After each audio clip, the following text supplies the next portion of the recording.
ರಾಜ್ಕುಮಾರ್ ಅವ್ರ ಜೊತೆಗೆ ಪಾರ್ವತಮ್ಮ ಮತ್ತು ಅವರ ಅಳಿಯ ಎಸ್ ಎ ಗೋವಿಂದರಾಜು ಮತ್ತು ನಾಗಪ್ಪ ಮಾರಡಗಿ ಸಹ ನಿರ್ದೇಶಕ ಮತ್ತು ನಾಗೇಶ್ ಇದ್ದರು. ರಾಜ್ಕುಮಾರ್ ಅವ್ರ ಜೊತೆಗೆ ರಾಜ್ಕುಮಾರ್ ಮಾತ್ರ ಅಲ್ಲ, ರಾಜ್ಕುಮಾರ್, ಎಸ್ ಎ ಗೋವಿಂದರಾಜು, ನಾಗಪ್ಪ ಮಾರಡಗಿ, ನಾಗೇಶ್ ಅಂತ ಚಾಮರಾಜನಗರದವರು, ಇಷ್ಟು ಜನರನ್ನು ಕೂಡ ವೀರಪ್ಪನ ಜೊತೆಲಿ ಕಿಡ್ನಾಪ್ ಮಾಡ್ಕೊಂಡು ಹೋಗಿದ್ದು ಅವತ್ತು 4 ಜನನ್ನ. ಆಗ ಇಲ್ಲಿ ಅವರ ರಾಜ್ಕುಮಾರ್ ಅವ್ರ ರಿಲೇಟಿವ್ ಅವರು.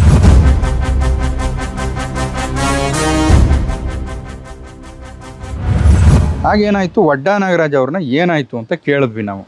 ಆಗ ವಡ್ಡಾ ನಾಗರಾಜು ಎಲ್ಲವನ್ನು ಘಟನೆಯನ್ನು ವಿವರಿಸಿದ್ರು. ಸರ್, ನಿನ್ನೆ ರಾತ್ರಿ ಸುಮಾರು ಒಂದು 8:30 ಇರ್ಬೋದು ಸರ್, ಅಣ್ಣ ಅವರು ಊಟ ಮಾಡಿಕೊಂಡು ವೀಳ್ಯದೆಲೆ ಎಲ್ಲ ಹಾಕ್ಕೊಂಡು ಆರಾಮಾಗಿ ಟಿ ವಿನಲ್ಲಿ ಯಾವುದೋ ಧಾರಾವಾಹಿ ಏನೋ ಬರ್ತಾ ಇತ್ತು. ಆ ಟಿ ವಿ ನೋಡಿಕೊಂಡು ಚಿತ್ರಮಂಜರಿನೋ ಧಾರಾವಾಹಿನೋ ಪಾರ್ವತಮ್ಮ ಅವರು ಎಲ್ಲ ನೋಡ್ತಾ ಕೂತಿದ್ರು. ಆಗ ವೀರಪ್ಪನು 4-5 ಜನದ ಜೊತೆ ಒಂದು ತಂಡ ಬಂದೂಕ್ ಹಿಡ್ಕೊಂಡು ಬಂದ. ಇಲ್ಲ ನಡ್ಕೊಂಡೇ ಬಂದಿದ್ದು ಅವನು. ಜೀಪು ಯಾವುದು ವಾಹನ ಸಂಪರ್ಕನೇ ಇಲ್ಲ ಅವನಿಗೆ. ಅವನು ಕಾಡು ಮನುಷ್ಯ, ತುಂಬ ಪಕ್ಕಾ ಕಾಡು ಮನುಷ್ಯ. ಅಂದರೆ ನಡ್ಕೊಂಡೇ ಹೋಗಿ ಎಲ್ಲಿಂದ ಎಲ್ಲಿ ಹೋದ್ರು ನಡ್ಕೊಂಡೇ ಒಂದು. ಹಾಗಾಗಿ ಅವತ್ತು ಬಂದ ಅವನು 5-6 ಜನದ ಜೊತೆ. ಒಳಗಡೆ ಎಂಟ್ರಾಗಿದ್ದೆ ಮನೆಗೆ ಬಂದು. ರಾಜ್ಕುಮಾರ್ ಯಾವ ಸೆಕ್ಯೂರಿಟಿನೂ ತಗೋತಾ ಇರೋ ಮನೆಗೆ ಇಲ್ಲ. ಅದೇ ಇದಾಗಿದ್ದು. ವೀರಪ್ಪನ ಚಲನವಲನ ಇದೆ ಅಂತ ನಾವೇ ಸುದ್ದಿ ಮಾಡಿದ್ವಿ. ಗಾಜನೂರು ಸುತ್ತಮುತ್ತ ವೀರಪ್ಪನು ಓಡಾಡ್ತಾ ಇದ್ದಾನೆ ಅಂತನೋ ಸುದ್ದಿಗಳನ್ನ ನಾವೇ ಮಾಡಿದ್ವಿ.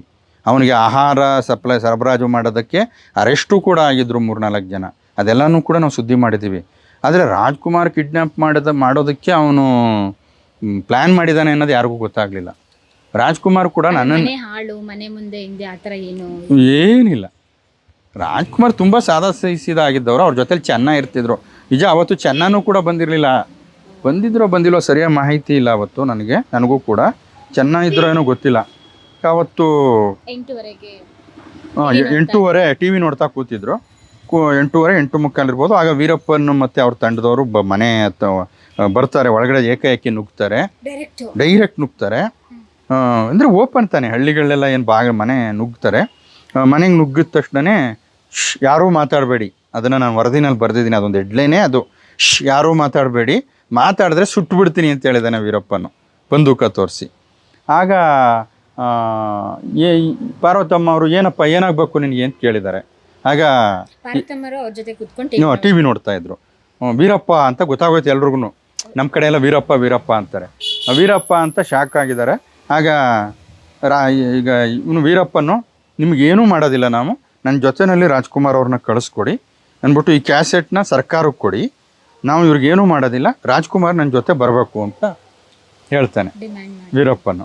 ಆಗ ಪಾರ್ವತಮ್ಮ ಯಾಕಪ್ಪ ಅವ್ರನ್ನ ಯಾಕಪ್ಪ ಕರ್ಕೊಂಡು ಹೋಗ್ತೀಯಾ, ಬಿಟ್ಬಿಡು ಅಂತ ಕೇಳ್ತಾರೆ. ಆಗ ವೀರಪ್ಪ ಇವ್ರು ಗಾಬರಿ ಆಗಿದ್ದು ನೋಡ್ಬಿಟ್ಟು ರಾಜ್ಕುಮಾರ್ ಅವರು, ಪಾರ್ವತಿ ನೀನೇನು ಗಾಬರಿ ಆಗಬೇಡ, ಏನಾಗಲ್ಲ ಸುಮ್ಮನಿರು ಅಂತೇಳಿ, ಆಯಿತು ನಡಿಯಪ್ಪ ಬರ್ತೀನಿ ಅಂತೇಳಿ ಹೊರಗಡೆ ಬಂದು ಅವ್ರ ಚಪ್ಪಲಿನ ತಾವೇ ಹಾಕ್ಕೊಂಡು ಜೊತೆಯಲ್ಲಿ ಅವನು ಅವ್ರ ಜೊತೆಗೆ ಹೆಲ್ಪ್ಗೆ ಬೇಕಲ್ಲ, ಅದಕ್ಕೆ ನೀನು ಬಾ ಅಂತೇಳಿ ಎಸ್ ಎ ಗೋವಿಂದರಾಜ್ ಅವ್ರನ್ನ, ನಾಗೇಶ್ ಅವ್ರನ್ನ ಮತ್ತು ನಾಗಪ್ಪ ಮಾರಡಿಗೆ ಅವ್ರನ್ನ ಜೊತೆಯಲ್ಲಿ ಕರ್ಕೊಂಡು ಹೋಗ್ತಾನೆ ವೀರಪ್ಪನು. ರಾಜ್ಕುಮಾರ್ ಜೊತೆ ಅವರ ತಂಗಿ ಮಗ ಗೋಪಾಲ್ ಇರ್ತಾರೆ, ಪ್ರೇಮ ಇರ್ತಾರೆ, ಅವ್ರ ಮಿಸ್ಸಸ್, 2 ಮಕ್ಕಳು. ಈಗ ಅವ್ರ ಪಲ್ಲವಿ ಅಂತ ಒಬ್ಬರು ಮಗಳು, ಮತ್ತು ಈಗ ಫಿಲ್ಮಲ್ಲಿ ಅಸಿಸ್ಟೆಂಟ್ ಡೈರೆಕ್ಟರ್ ಆಗಿ ಕೆಲಸ ಮಾಡ್ತಾ ಇದ್ದಾರೆ ಲಕ್ಕಿ ಅಂತ, ಲಕ್ಷ್ಮಣ್ ಅಂತ ಅವ್ರ ಮಗ. ಮತ್ತು ಅಲ್ಲಿ ಕೆಲಸ ಮಾಡೋ ಮನೇಲಿ ಕೆಲಸ ಮಾಡ್ತಿದ್ದಂಥ 1-2 ಆಳುಗಳು ಎಲ್ಲ ಇದ್ರು. ಏನಿಲ್ಲ ಅಂದ್ರೂ ಒಂದು 20 ಜನ ಇದ್ರೆ ಬಿಡಿ, ಅಲ್ಲಿ ಇದ್ರು ಮನೆಗಳೇ ನುಗ್ಗಿದ್ದಾನೆ. ಈಗ ಒಬ್ರು ಅಡುಗೆ ಮನೇಲಿದ್ರು. ವೀರಪ್ಪನಿಗೆ ಏನು, ಅವ್ನ ಹಬ್ಬ ಬಂದ್ರೆ ಎಲ್ರು ಅವ್ನ ಹೆಸರು ಕೇಳಿದ್ರೆ ಎಲ್ಲ ಹೆದರುತ್ತಿದ್ರು. ಅವ್ನಿಗೇನು ಇನ್ನು ಬಂದೂಕ ಹಿಡ್ಕೊಂಡು ಬಂದ್ರೆ ಯಾರೇನು ಮಾಡೋಕ್ಕಾಗತ್ತೆ. 6 ಜನ, 5-6 ಜನ ಬಂದಿದ್ದಾರೆ. ಆಗ ಇವ್ರನ್ನ ನಡೀರಿ ಅಂತ ಹೇಳಿದಾನೆ. ನಡೀರಿ ಅಂತ ಹೇಳಿದಾಗ ಇವರು ಸರಿ ಅಂತ ಹೇಳ್ಬಿಟ್ಟು ಕೈಗೆ ಒಂದು ನೈಲಾನ್ ಹಗ್ಗ ತಂದಿರ್ತಾನೆ. ರಾಜ್ಕುಮಾರ್ ಕೈಗೆ ಹಗ್ಗ ಕಟ್ಬಿಟ್ಟು ನಡೀರಿ ಅಂತೇಳಿ ಕರ್ಕೊಂಡು ಹೋಗ್ತಾನೆ. ಆಗ ಬರಲ್ಲ ಅಂತ ಹೇಳೋದೇ ಇಲ್ಲ ಅವರು. ಯಾಕಪ್ಪ ಏನು ಅಂತ ಕೇಳೋದೇ ಇಲ್ಲ. ಅವ್ನು ನನಗೇನು ಮಾಡೋದಿಲ್ಲ ಪಾರ್ವತಿ, ನೀನು ಏನು ಹೆದರ್ಕೋಬೇಡ, ಟೆನ್ಷನ್ ಮಾಡ್ಕೋಬೇಡ, ಏನು ತೊಂದರೆ ಇಲ್ಲ, ನಡಿಯಪ್ಪ ಬರ್ತೀವಿ ಅಂತ ಅವನ ಜೊತೆ ಹೋಗಿದ್ದಾರೆ. ಬಟ್ಟೆ ಏನಾದ್ರು ತಗೊಂಡೋದ್ರು ರಾಜ್ಕುಮಾರ್ ಅವ್ರಿಗೆ ಬೇಕಾಗಿದ್ದು? ಬಟ್ಟೆ ಗಿಟ್ಟೆ ಒಂದು ಏನೋ ಇದು ಮಾಡಿಕೊಂಡು ಬಟ್ಟೆ ತೊಗೊಂಡೋದ್ರೆ ಅದ್ರ ಬಗ್ಗೆ ನನಗೆ ಸರಿಯಾಗಿ ಮಾಹಿತಿ ಇಲ್ಲ. ಅದಕ್ಕೆ ಮುಂಚೆ ವಡ್ಡಾ ನಾಗರಾಜ್ ಅವರೆಲ್ಲ ಆಚೆ ನಿಂತಿರ್ತಾರೆ ಮನೆಯಿಂದ ಆಚೆ. ಈಗ ವೀರಪ್ಪನ ತಂಡ ಬರುತ್ತೆ, ಆ ವಡ್ಡಾ ನಾಗರಾಜ್ ಇದೆ ಯಾರು ನೀವು ಅಂತ ಕೇಳಕ್ಕೆ ಇದು ಮಾಡ್ತಾರೆ. ಸುಮ್ಮನೆ ಮಜಾಬೇಡ ಸುಮ್ಮನಿರು, ನಾನು ವೀರಪ್ಪನು ಅಂತ ಹೇಳ್ಬಿಟ್ಟು ಅವ್ರನ್ನ ಏನು ಮಾಡ್ತಾನೆ ವಡ್ಡಾ ನಾಗರಾಜ್ ಅವ್ರನ್ನ, ನಾನು ಒಳಗಡೆ ಹೋಗೋವರೆಗೂ ನೀನು ಈ ಥರ ಕೂತಿರ್ಬೇಕು, ಮಂಡಿಗಾಲು ಉರ್ಕೊಂಡು ಹಿಂಗೆ ಕೂತಿರ್ಬೇಕು ಅಂದ್ಬಿಟ್ಟು 2 ಮಂಡಿಗಾಲು ಉರಿಸಿ ಕೂರಿಸ್ತಾನೆ ಅವ್ರನ್ನ. ವಡ್ಡಾ ನಾಗರಾಜು ಮತ್ತು 1-2-3 ಜನ ಇರ್ತಾರೆ ಜೊತೆಯಲ್ಲಿ. ಅವ್ರನ್ನ ಆಚೆ ಹಂಗೆ ಕೂರಿಸ್ಬಿಟ್ಟು ರಾಜ್ಕುಮಾರ್ ಅವ್ರನ್ನ ಕರ್ಕೊಂಡು ಇವರು ಹಂಗೆ ಅವ್ರ ಮನೆ ಎದುರುಗಡೆಯಿಂದ ಅವ್ರ ಜಮೀನ್ ಮೇಲೆ, ಅವ್ರ ಜಮೀನು ನಡ್ಕೊಂಡೋಗಿ ಜಾಗ ಎಲ್ಲ ತೋರಿಸಿದ್ರು. ಅವರು ತೋಟದ ಮನೆ ರಾಜ್ಕುಮಾರ್ ಅವ್ರದ್ದು. ಗಾಜನೂರಿಂದ ದೊಡ್ಡ ಗಾಜನೂರು ಅಂತ ಕರೀತಾರೆ ಗಾಜನೂರನ್ನ. ಗಾಜನೂರಿಂದ ಆಚೆ ತೋಟದ ಮನೆ. ರಾಜ್ಕುಮಾರ್ ಅವ್ರ ಮನೆ ಬಿಟ್ಟರೆ ಸುತ್ತಮುತ್ತ ಇನ್ಯಾರ ಮನೆಯೂ ಇಲ್ಲ ಅಲ್ಲಿ. ಅಲ್ಲಿ ಒಂದು ಬೀರಪ್ಪನ ದೇವಸ್ಥಾನ ಇದೆ ಮನೆ ಎದುರುಗಡೆ. ಬೀರಪ್ಪನ ದೇವಸ್ಥಾನ, ಒಂದು ಅವ್ರಿಗೆ ಪ್ರಿಯವಾದಂಥ ಒಂದು ಅರಳಿ ಮರ ಇದೆ, ಮತ್ತು ಅವ್ರ ಹೊಸ ಮನೆ. ಆನಂತರ ಇದು ಹಳೆ ಮನೆ. ಈ ಮನೆಯಲ್ಲಿ ರಾಜ್ಕುಮಾರ್ ಅವ್ರನ್ನ ಅವನು ಕರ್ಕೊಂಡು ಹೋಗಿದ್ದಾನೆ ಅಂತ ಇಷ್ಟೆಲ್ಲ ನಾವು ಸುದ್ದಿ ಮಾಡಿ ಬರ್ಕೊಡ್ತಾ ಇದ್ದಾಗಲೂ ಕೂಡ ಯಾರಿಗೂ ವಿಷಯ ಗೊತ್ತಿಲ್ಲ. ಇವರು ಈ ವಿಷಯ ಹೇಳ್ತಾ ಇದ್ದಾರೆ. ಆಮೇಲೆ ಗೋಪಾಲ್ ಅವ್ರ ಹತ್ರ ಬಂದೆ, ಆಗ ಅವರು ಸ್ವಲ್ಪ ಎಲ್ಲ ವಿಷಯಗಳನ್ನು ಹಿಂಗಾಯ್ತು ಸರ್, ಹೀಗಾಯ್ತು, ಈ ಥರ ಆಯಿತು, ಮಾಮ ಅಂತ ಕರೆಯೋದು ರಾಜ್ಕುಮಾರ್ ಅವ್ರನ್ನ ಗೋಪಾಲು, ಸೋದರ ಮಾವ ಅದರಿಂದ. ಆದರೆ ಈ ಥರ ಆಯಿತು ಅಂತ ಅವರು ಎಲ್ಲ ವಿವರಿಸಿದ್ರು.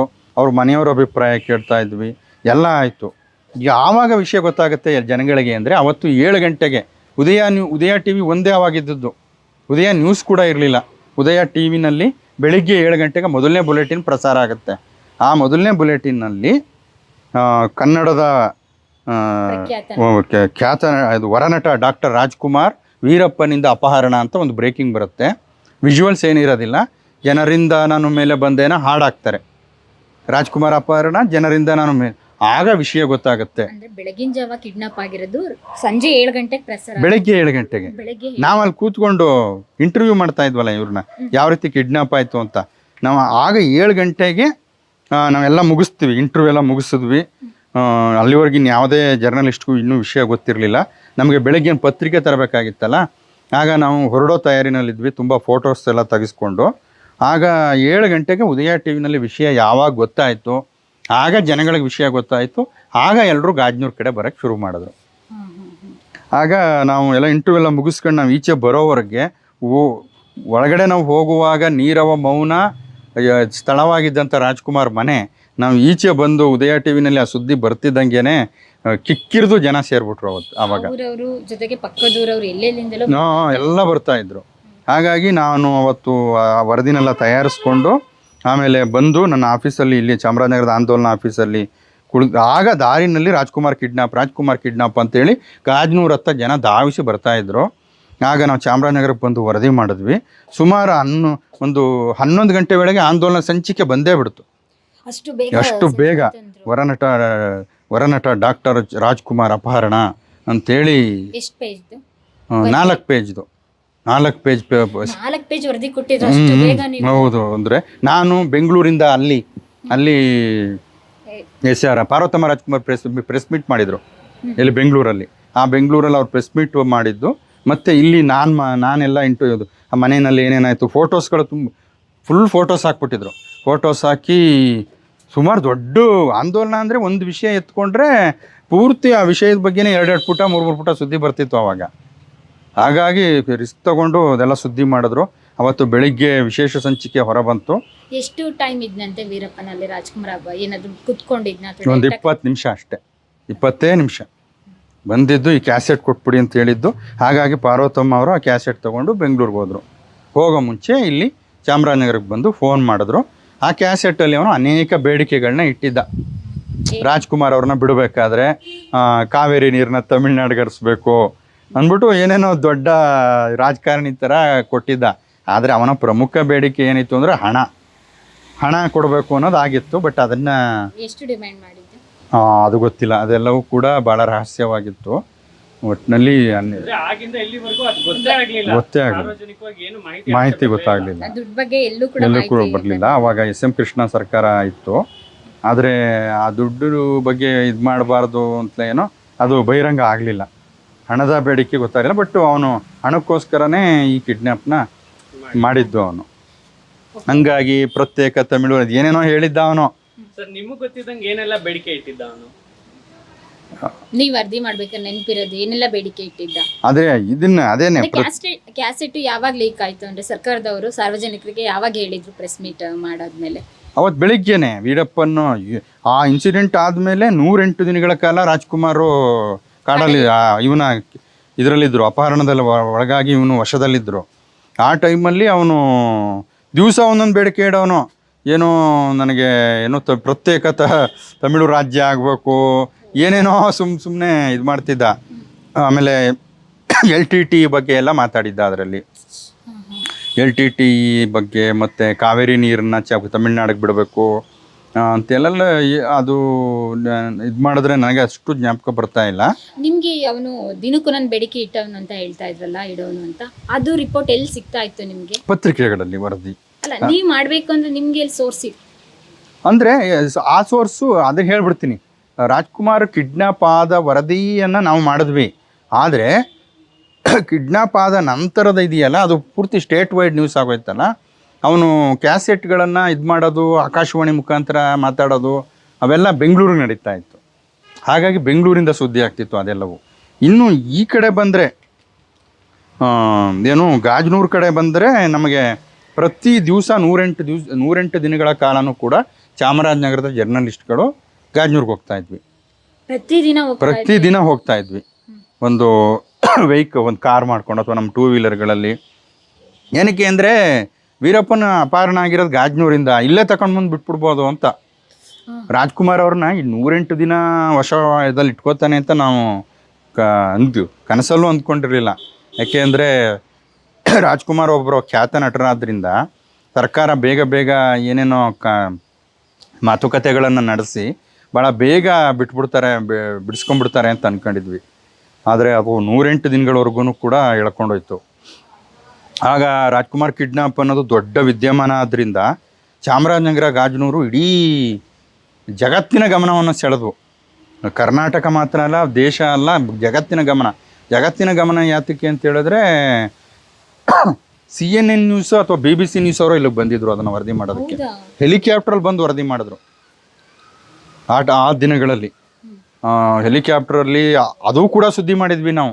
ಈ ವರದಿ ಮಾಡೋದಕ್ಕೆ ಇಂಗ್ಲೀಷ್ನ ಇದು ಅಂತಾರಾಷ್ಟ್ರೀಯ ಮಾಧ್ಯಮಗಳು ಕೂಡ ಗಾಜನೂರಿಗೆ ಬಂದಿದ್ದಾವೆ.